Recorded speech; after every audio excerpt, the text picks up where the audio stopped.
nabinya, kita sama rukun Islamnya, rukun imannya sama, Tuhan yang kita sembah sama, sholat kita sama. Masa gara-gara maulid dan tidak maulid kita berpecah belah? Di mana belajar mereka dakwah? Saudaraku, adik-adik remaja yang baru belajar agama, bagus girahmu belajar agama, tapi jangan taklid, jangan terfokus pada satu guru saja, kau tidak mau dengar guru yang lain. Maka sampai sekarang Pak Gubernur, saya tidak mau kalau ada yang membuat komunitas.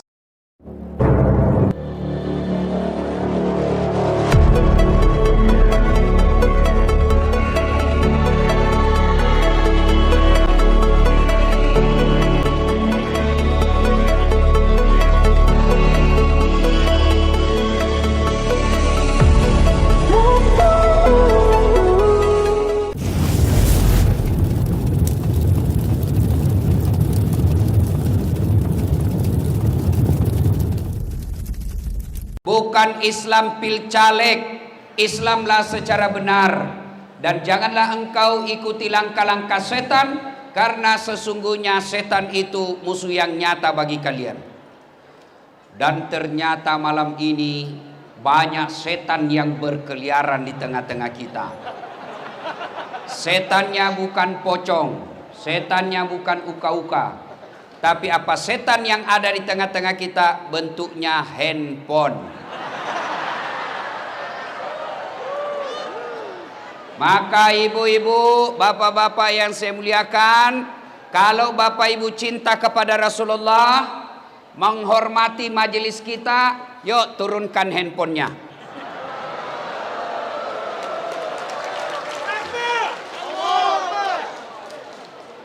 Setan pasti berupaya menggagalkan ceramah kita.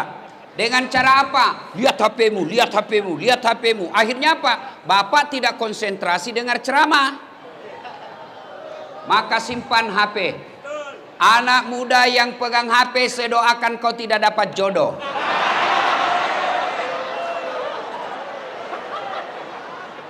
Ibu-ibu yang pegang handphone, saya doakan suaminya kawin lagi.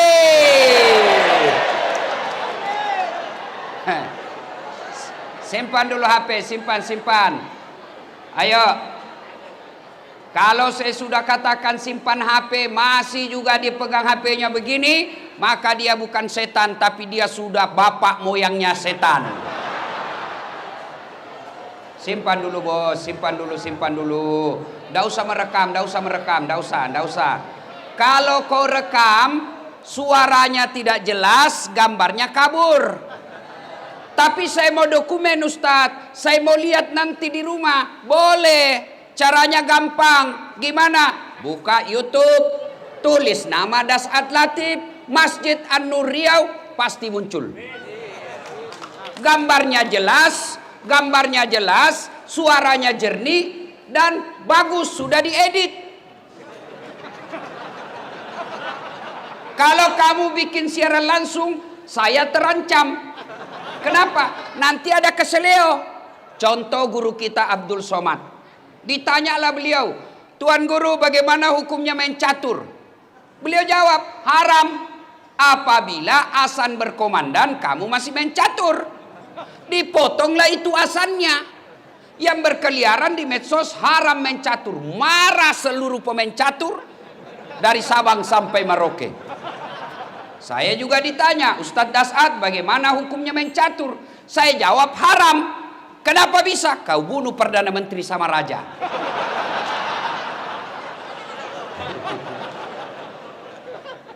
Yang ngedarkan celengan, simpan saja itu bos. Nanti saya ngisi celenganmu.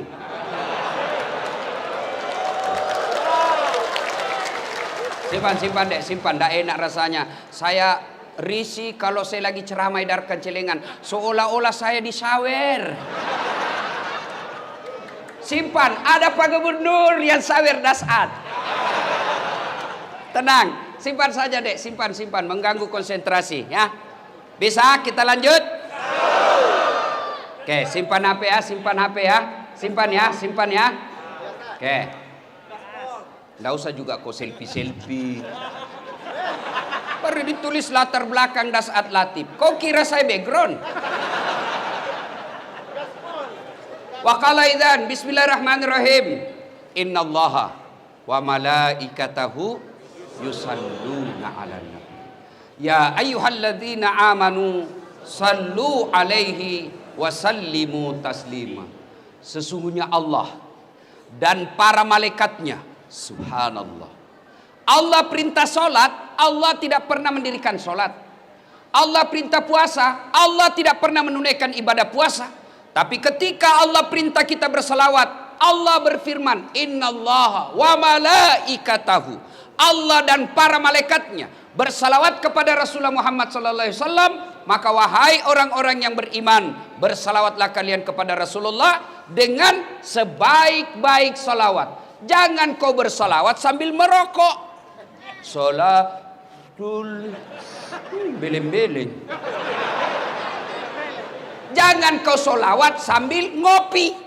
Itu tidak haram, tapi bukanlah adab yang baik ketika mendoakan salawat kepada Rasulullah Muhammad sallallahu alaihi wasallam. Begitu dimuliakannya Rasulullah tadi, kita lihat prakteknya. Ketika bersalawat kepada Rasulullah, kita dianjurkan berdiri. Kenapa? Kita memuliakan manusia, semulia-mulia manusia, yaitu Muhammad sallallahu alaihi wasallam. Kalau Bapak Ibu tidak bisa memperbanyak amal dengan tahajud, tidak bisa memperbanyak amal dengan membangun masjid, tidak bisa memperbanyak amal dengan Senin Kamis, tidak bisa memperbanyak amal dengan umroh, maka kumpulkan amalmu ketika kau duduk bersama seperti ini. Bersalawatlah kepada Rasulullah Muhammad sallallahu alaihi wasallam. Saya mau ajak salawat. Bisa? Bisa. Tapi tetap pakai masker. Boleh ya? Kita dengar, saya mau dengar orang-orang di Pekanbaru mana lebih kencang suara ibu-ibu dengan bapak-bapak. Kita tanding malam ini. Ayo, bapak-bapak diam, kita dengar dulu ini ibu-ibu nih. Salawat, ikut bareng-bareng saya Bu ya. Bisa? Yuk. Salatullah. Ayo Bu, jangan mau kalah sama suami. Ala toha. Salatullah, salamullah ala yasin. Nilainya 6,5. Sekarang kita dengar bapak-bapak, ibu-ibu diam. Bapak-bapak, ayo jangan mempermalukan jenis kelamin. Ayo Mas. Kau kasih malu saya kalau suaramu lebih. Ayo ibu-ibu diam. Bapak-bapak, ayo dek. Salatullah salamullah ala toha Rasulillah. Salatullah salamullah ala yasin habibillah. Nilainya 9,9. Memang ibu-ibu tadi tidak bisa kencang suaranya, tapi itu tadi syahdu. Suara begitu tadi tuh yang membuat kita nafsu. Makanya dedek gadis, kalau kau ditelepon sama cowokmu, jangan kau mendayu-dayu mensahdukan suaramu. Assalamualaikum. Waalaikumsalam. Bagaimana kabar dek? Baik-baik bang. Bagaimana orang tidak tergoda? Coba kalau tegas sedikit. Assalamualaikum. Waalaikumsalam. Lagi ngapain? Kenapa kau tanya-tanya? Nggak diteleponnya lagi kau besok. Ibu bapak, saudara-saudara sekalian, teristimewa yang kita hormati, Bapak Gubernur Provinsi Riau, Datuk Sri Setia Amanah Haji Samsuar. Yang kita hormati dengan penuh kehormatan, Bapak Kapolda Provinsi Riau, Bapak Inspektur Jenderal. Kau tahu Inspektur Jenderal dek? Ah, tahu? 2 bintang. Tapi calon pensiun juga.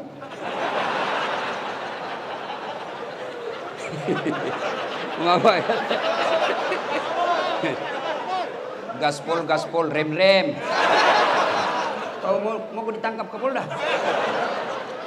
Jangan kau lawan polisi ya. Adik-adik, dengar baik-baik. Jangan musuhi polisi. Boleh kau musuhi pribadinya, tapi jangan musuhi polisi. Hah? Kalau hilang motormu, siapa kau cari? Siapa kau cari? Pak Imam. Rumah dirampok, anak diperkosa, istri dibunuh. Cari siapa? Polisi. Maka jangan kau musuhi polisi. Iya toh? Kau melanggar. Kau tidak lihat ini rambu-rambu? Saya lihat, Pak. Kenapa kau langgar? Saya tidak lihat Bapak. Kenapa kau tidak lihat saya? Bapak sembunyi di tikungan.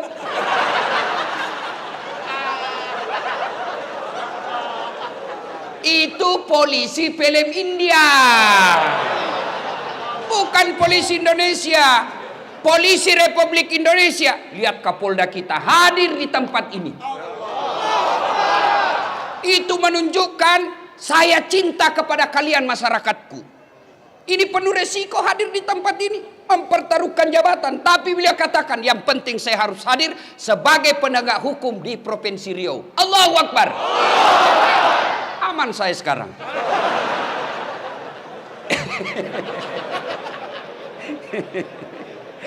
Inspektur Jenderal Polisi Bapak Agung Setia Imam Effendi, yang kemudian semua saya cintai karena Allah Subhanahu wa taala. Saya tidak sebut satu demi satu, di samping karena keterbatasan waktu, juga yang sejujurnya saya tidak hafal namanya Bapak. Kita dengar. Satu, saya mau tanya dan saya kasih hadiah. Siapa yang tahu anak bungsunya Nabi?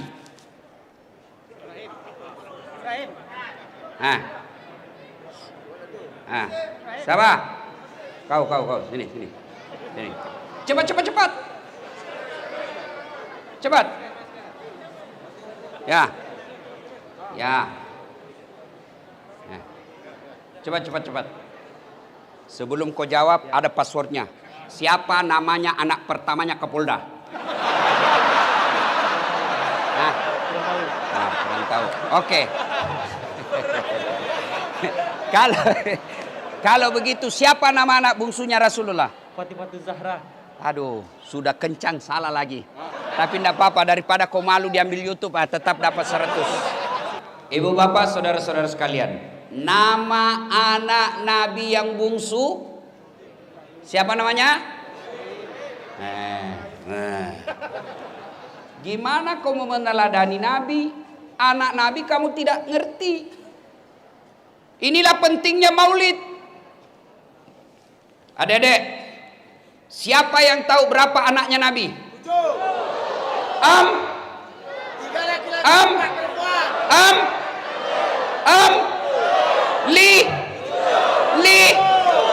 Bingung.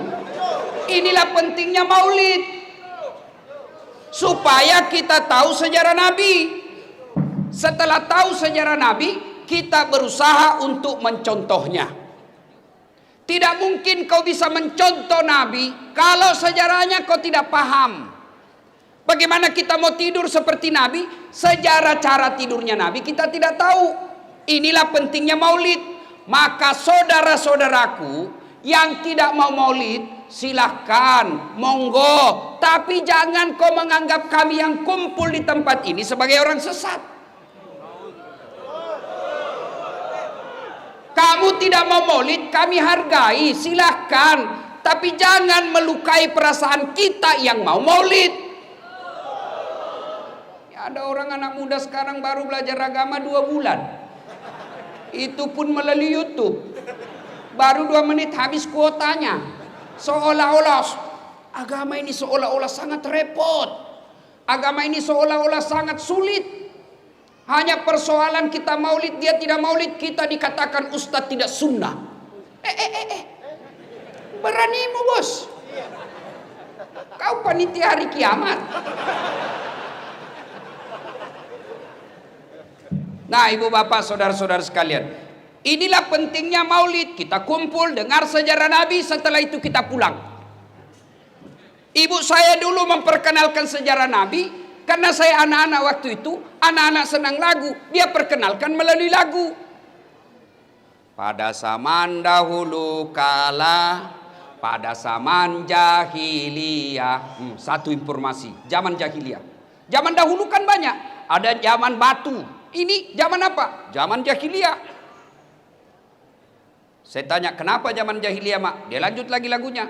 Lahirlah seorang Rasul yang terakhir dan mulia. Berarti Nabi terakhir. Saya tanya, siapa namanya, Mak? Nabi Muhammad namanya. Ibunya siapa? Siti Aminah ibunya. Bapaknya siapa? Abdullah nama ayahnya. Di mana tinggal? Pekanbaru atau Makassar? Madinah tempat tinggalnya. Terus kenapa lagi, Mak? Setelah dewasa diangkat menjadi Rasul. Siapa yang angkat? Pak Kapolda atau Pak Gubernur? Oleh Allah yang kuasa. Allah itu siapa, Mak? Pencipta alam semesta. Itu lagunya ibu-ibu dulu. Belum ada BKMT, belum ada majelis taklim, tapi bisa memperkenalkan sejarah Nabi dengan lagu yang diajarkan ke anaknya. Lagu ibu-ibu dulu. Sekarang lagu ibu-ibu apa? Putar ke kiri nona, putarlah ke kiri, ke kanan, beleng-beleng. Ada kiri kanan, kiri kanan, kiri kanan. Coba. Lagunya anaknya lagu-lagu. Po ami belalang kupu-kupu, siang makan nasi, kalau malam minum susu. Mana ada kupu-kupu makan nasi? Hoax. Bohong-bohong. Nah, kenalkan Nabi melalui lagu. Itu ibu saya. Sekarang saya tambah lagu itu. Anak-anak Nabi ada 7 orang, 3 laki-laki, 4 perempuan. Pertama Qasim, Abdullah, Ibrahim, Zainab, Ruqayyah, Ummu Kalsum, Fatimah. Ibunya bernama Siti Aminah, ayahnya bernama Abdullah, kakeknya bernama Abdul Muthalib, pamannya bernama Abu Thalib. Baru kau tahu tuh anaknya Nabi 7 dari lagu ini. Inilah hikmahnya maulid, supaya kita kembali mendengar sejarah Nabi, supaya kita minimal bisa tahu, berdoa supaya kita bisa teladani. Saya mau cerita tapi waktu terbatas. Sedikit saja kisahnya. 1. Di Mekah Nabi diteror. Baik teror mental maupun teror fisik. Sahabat-sahabatnya dibunuh. Maka orang pertama yang disiksa dan dibunuh mati syahid dalam Islam namanya Sumayyah. Dibunuh dia. Diikat oleh Abu Lahab. Lalu ditombak badannya. Kenapa ditombak badannya? Marah karena Abu Lahab bilang, Sumayyah, saya tahu kenapa kau bela sekali Muhammad. Muhammad kan agak kece, cakep-cakep. Ya, pasti kau suka Muhammad toh? Marah Sumayyah, dia kumpulkan seluruh air liur yang ada di mulutnya, lalu dia diludai raja waktu itu. Dia bangsawan terkenal itu Abu Lahab waktu itu. Abu Jahal, bang! Marah Abu Jahal, naik pitam, dia ambil tombak, dia tusuk badannya. Meninggal. Di depan Nabi para sahabat disiksanya. Diteror secara mental, diteror secara fisik.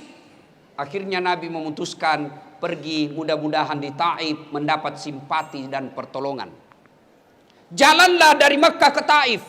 Sampai di Taif apa yang diharapkan? Jauh panggang dari api. Nabi berharap ada simpati dari orang-orang Taif. Ternyata disambutnya Nabi dengan apa? Lemparan batu. Siapa yang melemparnya? Bukan orang anak-anak, bukan orang dewasa. Siapa yang melemparnya? Anak-anak kecil. Kalau orang dewasa sama dewasa, kita merasa terhormat. Satu letting kita. Tapi kalau kita dihina sama anak-anak, terhina sekali. Nabi dilempari, dikejar. Sampai robek pelipis beliau. Pada saat itu datang malaikat Jibril menawarkan bantuan. Ya Muhammad, sudah keterlaluan orang-orang Taif ini. Allah perintahkan kepadaku Muhammad, kau berdoa Saya angkat gunung Taif ini, saya lempar, saya hancurkan mereka semua. Kau berdoa saja kepada Allah, saya hancurkan mereka. Allah minta izin, Allah sudah kabulkan. Kalau kau berdoa, saya hancurkan mereka. Kalau saya tiba-tiba di sini diserang sama preman, kepung preman ratusan orang, datang Kapolda. Bagaimana Ustaz? Hancurkan jenderal. Apakah Nabi lakukan itu? Tidak. Nabi hanya berkata, ya Jibril, ingin doaku hari ini, berikan hidayah kepada mereka, berikan hidayahmu kepada mereka. Mereka memperlakukanku seperti itu karena mereka tidak tahu apa yang aku bawa kepadanya. Kalau mereka tidak beriman kepadaku, yang sekarang mereka tidak beriman kepadaku, saya berdoa kepada Allah, mudah-mudahan anak cucu mereka nanti yang akan beriman kepadaku. Dan Allah kabulkan doa. Allah kabulkan doa Muhammad sallallahu alaihi wasallam. Sekarang ketika Bapak ke Taif, tidak satu pun manusia yang tidak beriman kepada Allah dan Rasulnya. Padahal dulu melawan Nabi. Maka orang-orang Taif, mudah-mudahan Bapak panjang umur rezeki, pergi ke Taif, lihat orang-orang Taif, mereka tutur katanya lembut, sopan santun, kita datang dikasihnya buah. Kenapa? Mereka merasa malu, leluhur mereka pernah menghina Rasulullah, maka mereka membalasnya dengan kemuliaan akhlak sekarang ini. Hikmah pertama, jadilah rahmatan lil alamin. Bagi saudaraku para mubalik, contoh Rasulullah dalam berdakwah. Boleh kita berbeda pendapat, tapi jangan saling menghina. Silakan kau lakukan, silakan kau dakwakan apa yang kamu yakini, tapi saudaraku tolong hargai pendapat ulama yang lain. Enak kita dakwah kalau saling menghargai, biarkan umat yang memilih mana yang ingin diikuti. Kita sama kiblatnya, kita sama nabinya, kita sama rukun Islamnya, rukun imannya sama, Tuhan yang kita sembah sama, sholat kita sama. Masa gara-gara maulid dan tidak maulid kita berpecah belah? Di mana belajar mereka dakwah? Saudaraku, adik-adik remaja yang baru belajar agama, bagus girahmu belajar agama, tapi jangan taklid, jangan terfokus pada satu guru saja, kau tidak mau dengar guru yang lain. Maka sampai sekarang Pak Gubernur, saya tidak mau kalau ada yang membuat komunitas sahabat Dasat Latif, saya tolak. Kenapa? Kalau ada sahabat Dasat Latif berarti ada yang bukan sahabat saya. Kalian semua sahabat saya, non muslim pun sahabat saya. Kelemahan anak-anak remaja kita belajar, ketika sudah ada komunitas sahabat ustadz ini, maka dia tidak mau dengar ustadz yang lain. Adik-adikku, makin banyak guru yang kau dengar, makin luas wawasanmu. Makin luas wawasanmu, makin enak kau hidup. Dulu waktu saya kecil, kalau orang berbeda di masjid tidak ada ribut. Allahu Akbar. Subuh kunut, yang satu tidak kunut, yang satu kunut. Yang di samping saya tidak kunut, saya tidak ribut. Saya cuma bilang dalam hati, oh Muhammadiyah. Selesai. Maka dedek sekalian, ketika kau mendapat konten-konten dakwah, apalagi yang di Instagram, yang 1 menit, 2 menit, kan tidak punya waktu untuk membahasnya secara detail, maka jangan kau berpendapat itu yang berbeda salah. Tidak. Contoh paling konkret. Kata saya tidak makan. Apa artinya?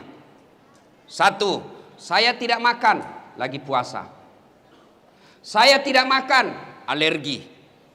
Saya tidak makan, kenyang. Saya tidak makan, haram. Saya tidak makan, saya tidak suka. Sama kalimatnya, saya tidak makan, sama kalimatnya dimaknai oleh orang berbeda. Ada yang katakan haram, ada yang katakan kenyang, padahal sama kalimatnya. Begitu juga hadis. Hadis yang sampai kepada kita sama kalimatnya dimaknai oleh ahli tafsir hadis yang berbeda-beda. Kenapa berbeda-beda? Karena tidak ada foto, tidak ada video tutorial yang menjelaskan, maka mereka menafsirkannya berdasarkan informasi yang diterimanya. Saya tahu kasih contoh. Dede apa ini? Apa ini? Ibu-ibu, apa ini? Bingung toh? Di belakang. Apa? Ini kau tahu pena karena kau dekat. Tapi yang di belakang dia tidak tahu. Apa itu batang-batang? Apa salah? Tidak. Cuma informasi yang sampai ke matanya tidak lengkap. Maka silakan laksanakan apa yang kamu yakini tanpa menghina orang yang berbeda dengan kamu. Karena kesalahan yang dia lakukan kau tidak akan tanggung dunia akhirat. Selesai. Coba lihat Rasulullah. Jangankan sesamanya muslim. Orang yang melempari saja didoakan mudah-mudahan dapat hidayah. Maka saya kemarin ribut-ribut, saya tidak layani. Saya doakan saja mudah-mudahan dia dapat hidayah. Biarkan netizen yang bertengkar.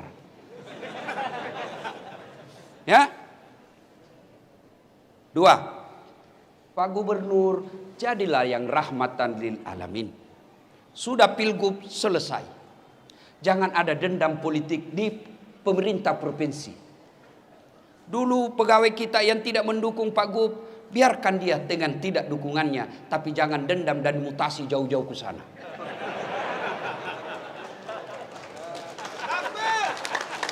Dan kalaupun ada yang dimutasi karena dulu tidak mendukung Pak Gubernur, kau dimutasi, resiko bos. Resiko. Kau dulu kepala dinas tapi salah dukung, non-job. Jadi staf ahli yang tidak ada stafnya. Maka kau sabar, kan sudah mau kau juga kepala dinas, kasih lagi gerbong gubernur baru. Tapi kalau dia orang baik, beriman kepada Allah, tidak peduli. Maka saudara, jadilah Islam yang rahmatan lil alamin. Itu kepada orang lain. Sekarang kepada keluarga. Oh, banyaknya orang 30 tahun suami istri hanya karena perkara WhatsApp salah masuk dimaki-maki suaminya. Memang kau pembohong.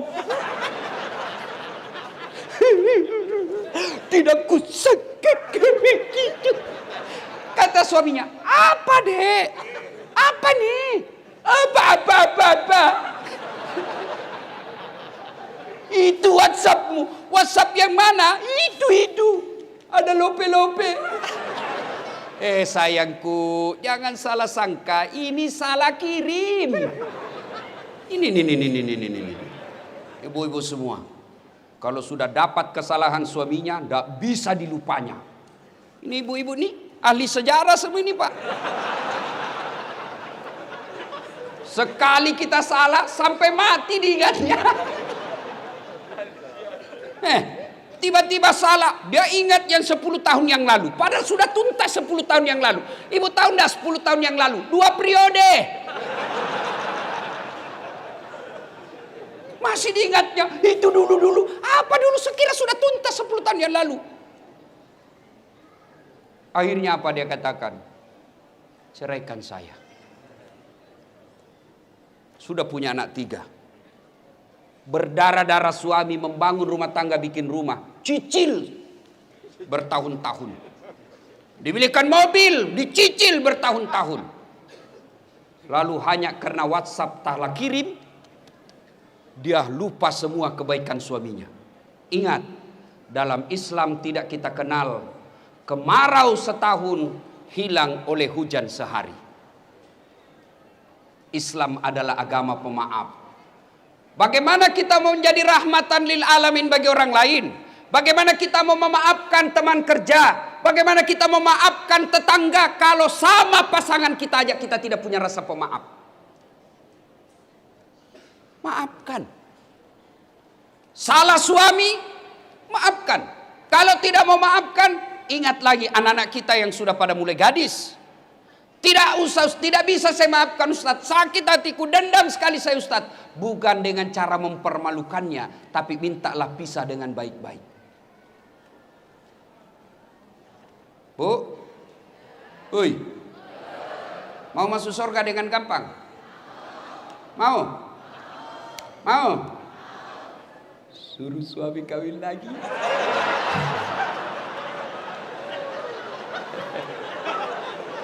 Langsung dipilih ibu-ibu. Banyak jalan menuju surga Ustaz. Memang banyak tapi macet. Salatullah salamullah ala toha Salatullah salamullah ala yasin. Poin kedua, Rasulullah Sallallahu Alaihi Wasallam suatu ketika ke masjid. Sampai di masjid dibuka sendalnya. Ada sahabat, dia lihati sendalnya Nabi. Dalam hati Nabi, oh dia suka sendalku ini. Dia senang sendal saya. Selesai sholat, Nabi tanya, kau tahu rumahnya si Fulan? Tahu ya Rasul, yang tadi lihat-lihat sendalnya Nabi. Didatanginya. Assalamualaikum warahmatullahi wabarakatuh. Dari dalam, waalaikumsalam warahmatullahi wabarakatuh. Itu salamnya orang Islam. Jangan kau singkat-singkat. Jangan seperti mahasiswa di Unhas. Saya turun dari mobil, dia bilang saja, Assalamualaikum. Apa Assalamualaikum? Assalamualaikum. Kau kira ini SMS? Standar orang Islam ini, Assalamualaikum.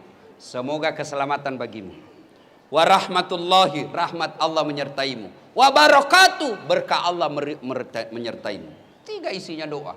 Maka kalau menerima telepon, jawab dan terima salam dengan sempurna. Assalamualaikum warahmatullahi wabarakatuh. Jawab, waalaikumsalam warahmatullahi wabarakatuh waridwana. 30 pahala kemuliaan bagimu. Dari dalam bertanya, siapa ya? Muhammad bin Abdullah. Ya Rasulullah, dia buka. Senang betul didatangi Nabi. Ya Rasulullah, ahlan wa sahlan. Selamat datang ya Rasul. Ada apa gerangan? Gini, tadi di masjid saya lihat kau lihat-lihati sandal saya. Sepertinya kau senang ya? Iya ya Rasul. Baik betul sandalnya ya Rasulullah. Kalau begitu ada kesempatan buat saya berbuat baik. Dikasihnya. Silahkan kau ambil. Dermawan. Saya tadi disampaikan sama Kabak Kesra ketika saya makan. Beliau katakan, bagusnya cincinmu Pak Ustadz. Dalam hati saya, dia mau menjebak saya ini.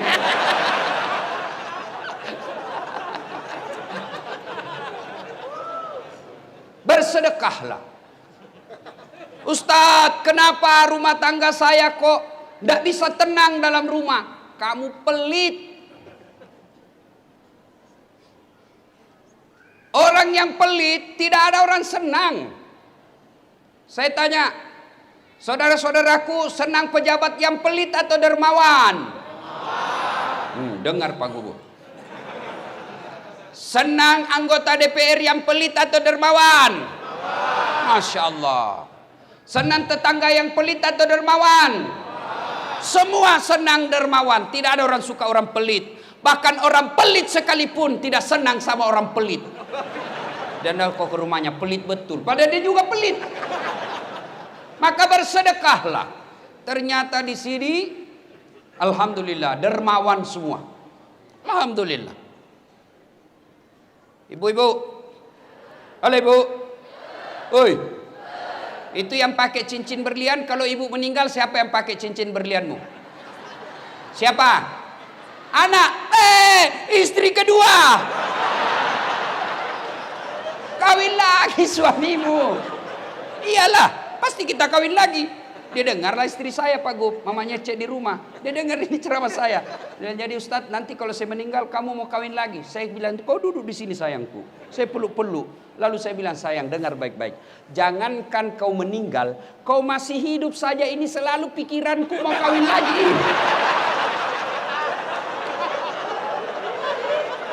Bukan karena saya takut sama kamu, cuma saya takut ketinggalan follower. Ayo, ibu-ibu, emas berlian demi Allah kalau ibu meninggal bukan ahli waris, istri kedua yang punya. Daripada dinikmati istri kedua, mending sedekah.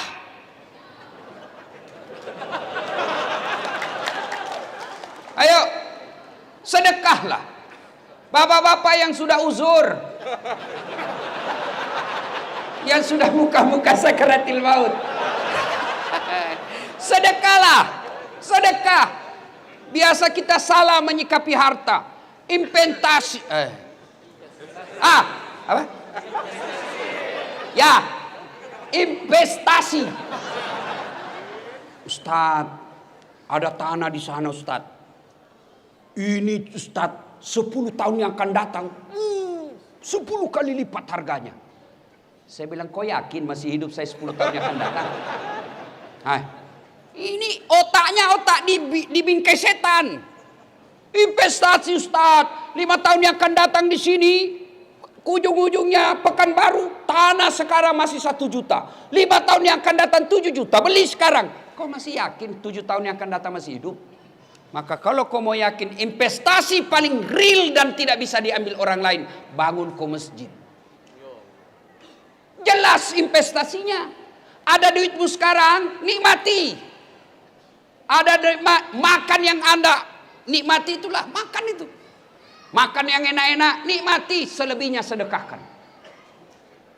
Allah tidak melarang kalian pakai yang mahal-mahal. Allah tidak melarang kalian bikin rumah yang mewah-mewah. Yang Allah tidak senang kau bikin rumah yang mewah tapi kau tidak pernah bikin rumah ibadah.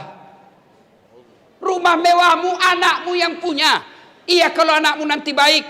Kalau tidak baik, rugilah kau. Ada orang tua sudah selayaknya bikin masjid, sudah selayaknya bikin musalla, sudah selayaknya bantu panti asuhan, sudah selayaknya menyekolahkan fakir miskin. Investasi.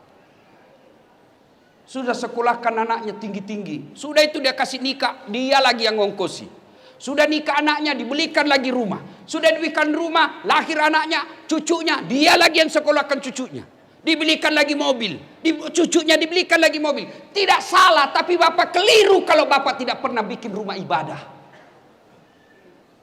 Iya kalau anakmu baik. Nanti anak yang kirimkan saya ketika saya meninggal, jangan harap. Kalau anak yang baik, anak kita baik, tapi takut sama istrinya. Apa? Sedekah-sedekah bapakmu terus, bapakmu sudah mati, itu anakmu belikan mobil.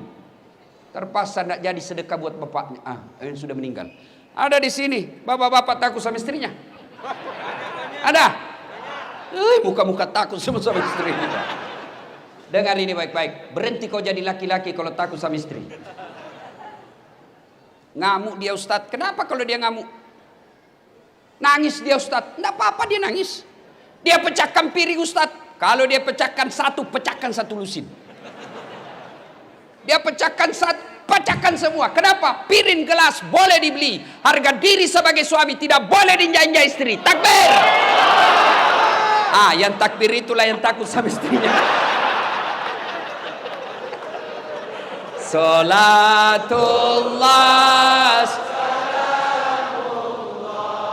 ala toha rasulillah.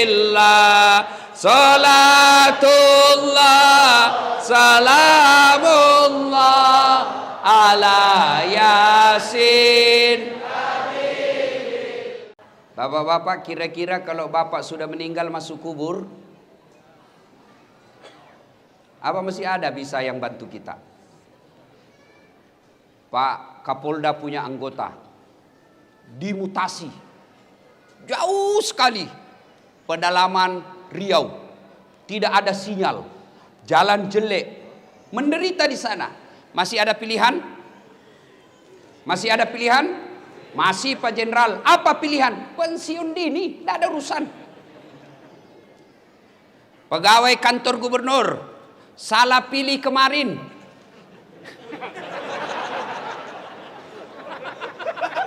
Dimutasi nonjol. Tadinya komandan Satpol PP, polisi setengah.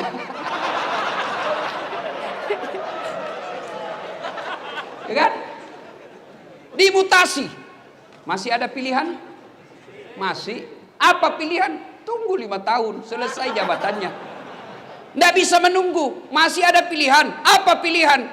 Pensiun. Minta pensiun. Selesai. Saya merantau dari Tanah Bugis ke bumi Lancang Kuning sini. Ternyata tidak bisa cari nafkah dengan baik. Menderita saya di sini. Masih ada pilihan? Apa? Pulang kampung. Masih ada pilihan. Dunia menderita kamu, masih ada pilihan. Tapi dengar saudaraku, demi Allah, begitu kau masuk kubur, senang tidak senang, tinggal kau di situ. Tidak boleh kau keluar lagi. Begitu kau keluar, lari satu kampung, Pak. Dan pada saat itu tidak ada pilihan. Pilihan yang bisa menolong kita, sedekatun jariyah. Bersedekahlah. Gimana saya mau bersedekah, Ustaz? Saya kan orang miskin. Sedekah saudaraku tidak selamanya duit. Sedekahnya Pak Gubernur, jangan kau selalu datang bawa proposal, nanti ditangkap KPK beliau. Apa sedekahnya Gubernur? Bikin perda yang mensejahterakan rakyat Provinsi Riau. Itu sedekahnya Pak Gubernur. Apa sedekahnya polisi? Jangan kau minta duit sama Kapolda. Berapa gajinya? Apa sedekahnya Kapolda? Tertibkan lalu lintas. Potong kepalanya itu anggota yang nakal. Kata Kapolri. Bukan saya, Kapolri. Ayo, sedekahnya polisi bukan dengan dikasihnya duit. Berapa kasihan duitnya gajinya polisi? Apa sedekahnya? Menjadi pelindung, pengayom dan pelayan masyarakat. Alhamdulillah, kita senang perintah Kapolri sekarang yang berupaya membersihkan tubuh Polri secara intern. Kita doakan mudah-mudahan polisi Republik Indonesia semakin menjadi polisi yang presisi.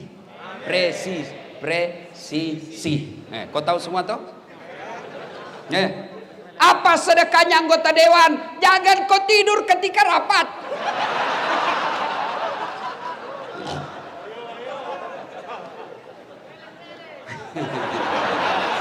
Nakal kau ya. Pak Gu, pernah dengar ceritanya anggota DPR di akhirat? Kan?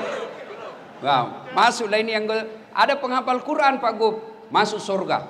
Begitu masuk surga dilihat, kenapa banyak anggota dewan ini di surga? Di negara saya ditangkapi gara-gara korupsi. Dia datang protes sama malaikat penjaga surga. Malaikat, kenapa banyak anggota dewan di dalam sini? Di negara saya ditangkap mereka itu korupsi.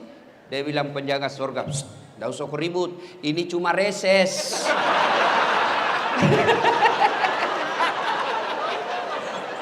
Bukan anggota DPR yang hadir di tempat ini, bukan.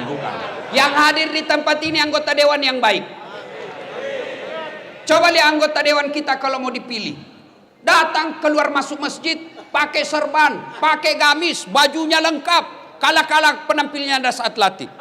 Begitu terpilih, tidak pernah lagi datang masjid. Ada begitu di Riau? Ada? Kau salah, kenapa kau pilih?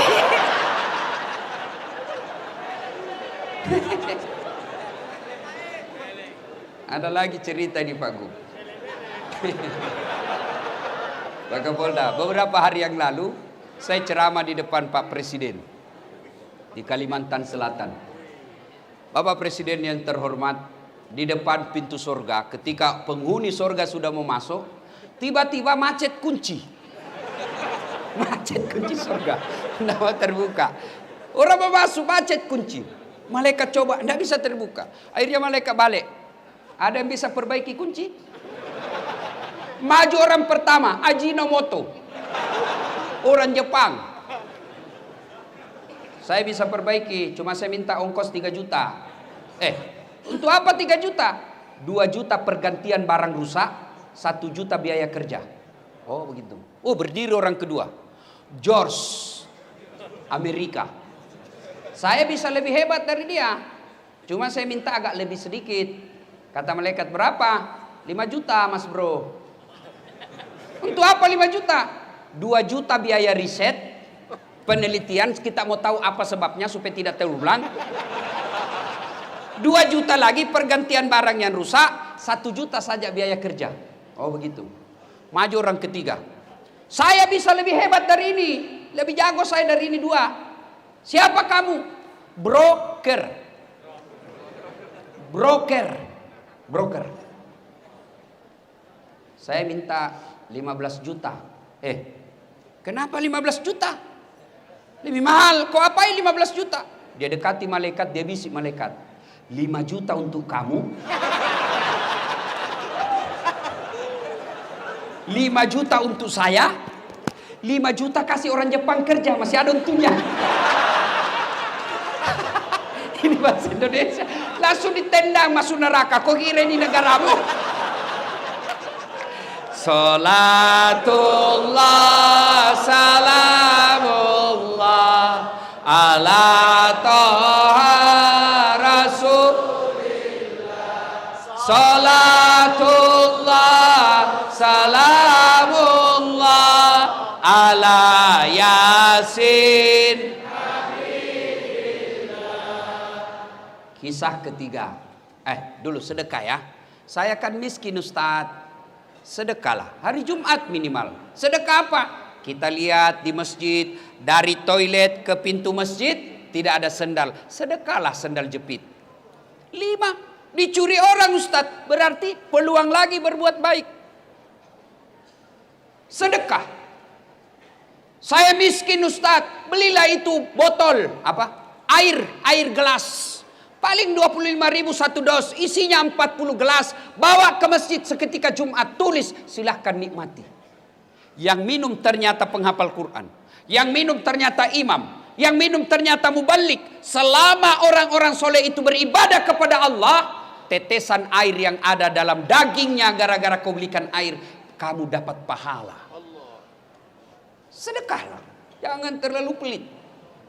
Gimana mau bersedekah? Nah kadangkala kita lebih hormat kepada selebriti daripada sama ulama. Kalau ulang tahun kabupaten, ngundang artis. Kasih 4 tiket bisnis kelas. Sampai di bandara, dari bandara ke hotel, pakai forerunner. Tentara polisi mengawal. Kasih hotel bintang 5. Apa dia bawa si selebriti? Adalah alamat palsu. Datanglah dia, kelihatan dadanya, kelihatan pahanya. Jogetlah di depannya suaminya, Bu.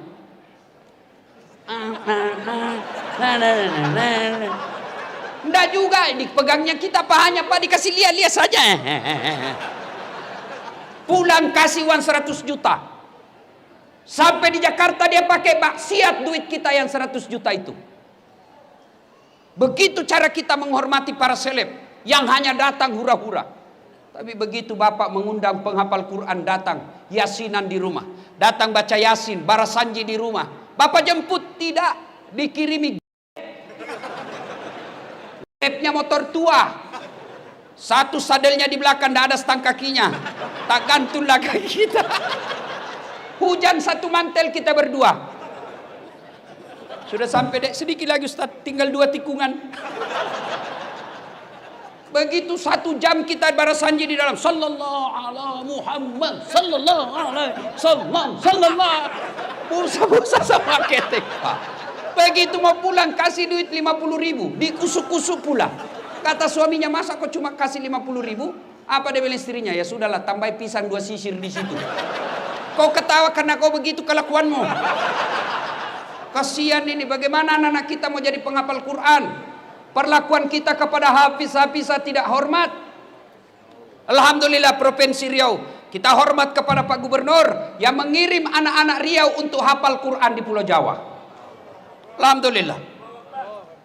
Bagaimana anak-anak kita mau sekolah pesantren, temannya dilihat joget-joget di panggung nyanyi, pulang bawa motor. Dia pulang baca-baca berdoa di rumah, pulang bawa pisang. Dia bilang mamanya, ndak usah kau jadi ustaz. Coba lihat itu, 1 jam dia pergi cuma bawa pisang.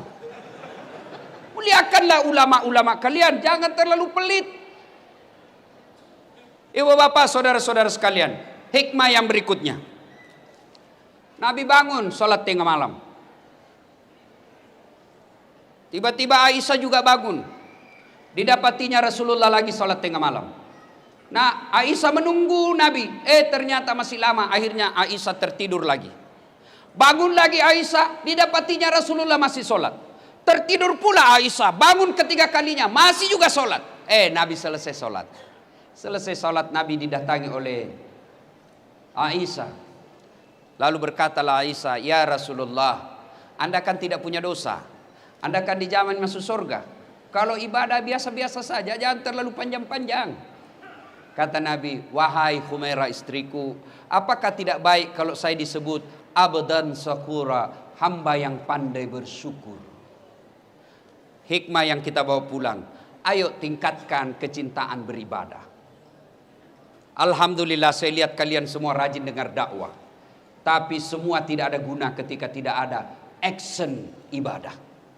Pengetahuan belumlah sempurna kalau kita tidak lakukan dalam kehidupan sehari-hari. Ibadah apa yang mendesak kita lakukan? Satu, ketika ada masalah dalam hidupmu, berdoalah kepada Allah Subhanahu wa taala. Semua kita pasti punya masalah. Nih di depan saya semua muka-muka penuh masalah. Saudara-saudaraku kepala dinas, saudara-saudaraku pegawai ASN di kantor gubernur, kalian mau menjadi pejabat, tidak usah cari muka sama gubernur. Kamu sudah punya muka. Ada juga itu ASN kalau di depannya gubernurnya kan tidak punya harga diri. Ya Pak, siap-siap. Santai mako bos. Biar gubernur senang sama kamu, kalau istrinya gubernur tidak senang, tidak jalan kamu. Iya pastilah. Apalagi kalau istrinya Pak Gubernur sudah, saya tidak mau lihat itu nak buang. Pokoknya bulan depan saya tidak mau lihat lagi ada di situ. Hancur kau, hancur, hancur-hancurnya. Daripada cari muka sama manusia, mending kau cari muka sama Allah. Ada anggota kepolisian di sini yang hadir, tidak usah cari muka sama jenderal. Jenderal ada pensiunnya, jenderal ada mutasinya. Kalau di depan Kapolda, jawab. Mana ada anggota yang tidak takut sama Kapolda? Kira-kira kalau Pak Kapolda panggil ajudan, itu ajudan biar lagi tidur langsung lompat. Siap komandan. Coba. Sehebat-hebatnya Kapolda pasti takut juga sama istri. Mana ada polisi tidak takut sama istrinya? Tidak ada orang jago depan istri Pak, termasuk Dasat Latif. Itu polisi, dia bilang polisi teman saya, sebenarnya kami ini Ustadz tidak takut sama istri. Cuma istri selalu melapor sama istrinya komandan. Dan komandan juga takut sama istrinya. Daripada kalian cari muka sama gubernurmu, cari muka sama kapoldamu, sama danremmu, sama sekdamu, lebih baik kau cari muka kepada Allah. Gimana caranya? Berdoalah kepada Allah. Minta kepada Allah. Kalau Allah yang kabulkan doamu, tidak ada artinya kekuatan manusia. Saudaraku, kau mau sarjana, sudah sarjana mau cari kerja, jangan nyogok. Kau demo kiri kanan, jangan korupsi. Begitu kau sarjana mau jadi pegawai, kau nyogok. Apa hebatnya pegawai negeri? Nyogok kalian 100 juta mau jadi polisi, sampai 300 juta. Sampai pensiun kau tidak bisa kembalikan uangmu itu. Mana ada pegawai negeri tidak ada utangnya di koperasi? Tunjukkan saya. Kenapa kau tahu? Saya juga pegawai negeri. Udahlah. Kau sarjana tidak harus jadi pegawai negeri. Kau sarjana tidak harus jadi polisi, tidak harus jadi ASN. Kau jadi pengusaha, kau jadi anggota DPR pun boleh. Adik-adik yang sarjana, kau pulang kampung, masa kau tidak bisa dapat di kabupatenmu 1.500 suara, 1.500 suara, insya Allah kau duduk di DPR. Perbaiki negaramu. Jadi anggota DPR yang jujur. Kalau kau waktu kuliah kau demo pejabat yang korup, begitu kau menduduki jabatan, kau aplikasikan protesmu yang korup itu. Tidak mesti kau jadi pegawai negeri hanya nyogok. Saya mau jadi pegawai, boleh, tapi jangan nyogok. Minta tolong kepada Allah. Allah kabulkan, tidak ada yang bisa hilangkan namamu. Hakul yakin. Saya punya pengalaman, dulu dihilangkan berkas saya. Alhamdulillah, terpilih juga kalau Allah yang mau. Tak ada yang mustahil di sisi Allah. Berdoa kepada Allah. Sudah berdoa, belajar, tidak lulus. Percaya yang kau tempuh itu, yang kau minta itu tidak baik buat kamu. Tamat SMA saya daftar Rakabri. Tidak lulus. Kenapa? Ceper. Tidak cukup tinggiku. Saya protes. Ya Allah, kenapa kau lahirkan saya dalam keadaan pendek? Kau tidak rugi jadi Tuhan kalau kau tambah 2 senti saja. Teman saya lulus, Pak. Sekarang dia polisi, reserse di Polda Sulbar, Sulawesi Barat. Pangkatnya 1 bunga. Kompol. Saya lulus jadi ustadz. Pakai baret putih. Dia pakai baret merah. Alhamdulillah dengan baret putih yang saya pakai, mulai baret hitam sampai baret merah, ku caramai kau semua. Termasuk Jenderal Bintang 2 malam ini ku caramai. Maka saudaraku yang tamat sarjana, kau ikuti proses penerimaan ASN, tapi jangan kau sogok. Cintai dirimu, cintai negerimu dengan tidak terlibat sogok menyogok. Kalian marah kalau ada pejabat korup. Kalian marah kalau ada gubernur korup. Kalian marah kalau ada anggota DPR korup. Tapi kalian terima sogoknya ketika mau dipilih. Kalau kalian mau membutuhkan pemimpin yang bersih, jangan kau terima uang sogok. Coba kalau kalian mau, tidak ada biaya politik yang mahal, tidak ada beli partai, tidak beli kursi, tidak ada tim sukses. Maka semua anak-anak Provinsi Riau yang cerdas bidang pertanian, yang cerdas bidang pertandangan, yang cerdas bidang kesehatan, mereka berlomba-lomba menjadi pejabat-pejabat yang cerdas dan bersih. Maka membersihkan negara kita ini bermulalah kalian jangan terima uang pilkada. Kalian juga calon pemimpin jangan kau sogok rakyatmu. Kalau rakyat tidak mau menerima sogok, pejabat yang mau jadi pejabat lagi tidak menyogok, maka terbentuklah sistem pemerintahan yang bersih, yang insya Allah rakyat ikut menikmatinya. Kalau kau minta 300.000, 1 kali aja makan coto sop saudara Bugis Makassar habis. Begitu mereka tidak datang lagi melihatmu, kau bilang, kenapa ini anggota DPR tidak pernah lagi datang? Dia bilang apa? Untuk apa saya datang? Saya sudah bayar kau 300.000. Nah, ibu bapak, saudara-saudara sekalian, berdoalah. Berdoa. Ibu-ibu ada masalah dalam rumah tangga, berdoa. Adik-adik mau kuliah, mau kerja, berdoa kepada Allah. Dan berdoa tidak harus bahasa Arab. Berdoalah. Ud'uni astajib lakum, kata Allah. Berdoa kepadaku pasti saya kabulkan. Itu janji Allah. Maka begitu kalian menghadapi masalah dalam hidup ini, berdoalah seperti yang dicontohkan oleh Rasulullah Muhammad sallallahu alaihi wasallam. Dan pada akhirnya, semua yang kalian dengar, semua yang bapak-bapak tahu dan dengar malam ini, semua tidak ada artinya ketika tidak mendirikan sholat 5 waktu. Bapak bangun satu masjid karena dermawan. Bapak sabar dalam rumah tangga, sabar menghadapi istri, tapi tidak sholat, semua kebaikan-kebaikan itu tidak ada gunanya. Puncak kemaksiatan kita kepada Allah adalah melalaikan sholat. Dan puncak penghambaan kita kepada Allah adalah sholat. Artinya apa? Orang kalau ibadah yang lain boleh kegiatan lain. Bapak puasa sambil nunggu buka puasa boleh sambil menyanyi. Ada istri di samping, bapak nunggu buka puasa boleh sambil menyanyi. Bila kamu di sisiku, hati rasa syahdu. Batal puasa? Tidak. Tapi sholat, puncak penghambaan kepada Allah, tidak boleh kau sambil dagang, tidak boleh kau sambil nyanyi. Allahu Akbar. Begadang jangan begadang. Apa alasan kita tidak mau sholat? Ada orang biasa bilang, tidak penting sholat, yang penting hatimu. Kalau ada yang bilang begitu, tanya siapa nabinya. Nabi Muhammad paling bersih hatinya.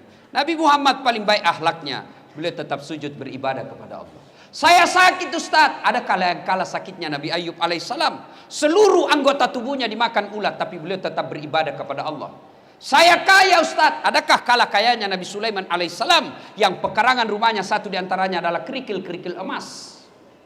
Tapi beliau tetap sujud beribadah kepada Allah. Saya cerdas Ustaz. Adakah yang kalah cerdas Nabi Nuh alaihissalam yang bikin perahu di atas ketinggian gunung. Beliau semua manusia pilihan tetap sujud beribadah kepada Allah. Saya tidak bisa kena air Ustaz. Boleh Allah kasih toleransi, Allah kasih keringanan, silakan kau tayamum. Saya dalam perjalanan Ustaz, silakan kau sholat di atas mobil. Tidak tahu kiblatnya Ustaz, mengarah kemana saja, boleh. Saya di atas perahu Ustaz, boleh. Kiblatnya di mana? Lihat matahari terbenam, sudah lihat Allahu Akbar. Matahari terbenam, tiba-tiba perahu goyang. Tidak usah juga kau goyang-goyang lagi begini. Apa lagi? Saya tidak bisa berdiri, Allah kasih keringanan, silakan kau duduk. Tidak bisa duduk, baring, tidak bisa baring, salat pakai isyarat. Allahu Akbar. Sami Allahu liman hamidah. Allahu Akbar. Boleh. Tidak bisa juga, salat dalam hati. Masih tidak bisa, bungkus kain putih, bawa dikubur. Ibu bapak, saudara-saudara sekalian. Dan pada akhirnya, mari mencintai Rasulullah. Bermula dari kecintaan kita bersalawat kepada Rasulullah Muhammad sallallahu alaihi wasallam. Banyak yang ingin kita uraikan tapi waktu yang terbatas. Terima kasih Pak Gubernur atas undangannya. Luar biasa Pak Gubernur. Biasanya gubernur itu kalau undang saya mau tanggal sekian. Kalau tidak bisa tanggal sekian tidak usah. Tapi Pak Gubernur beliau katakan kepada Pak Sul, kalau Kabak Kesra, terserah waktunya Pak Ustadz. Alhamdulillah. Mudah-mudahan Provinsi Riau di bawah kepemimpinan Bapak Gubernur, Allah mudahkan masyarakat mencari nafkah. Allah tingkatkan keimanan masyarakatnya. Dan pemuda-pemudanya menjadi generasi harapan bangsa. Membela agama Allah dengan mencintai negerinya. Ibu bapak saudara-saudara sekalian, mari kita tutup dakwah kita ini dengan mengirimkan suratul Fatihah kepada Rasulullah Muhammad sallallahu alaihi wasallam. Mohon keikhlasannya untuk arwah almarhum bapak saya. Ila hadratin Nabi Mustafa Muhammad sallallahu alaihi wasallam. Summa hususil ruhil almarhum Abdul Latif bin Siapo. Al-Fatihah.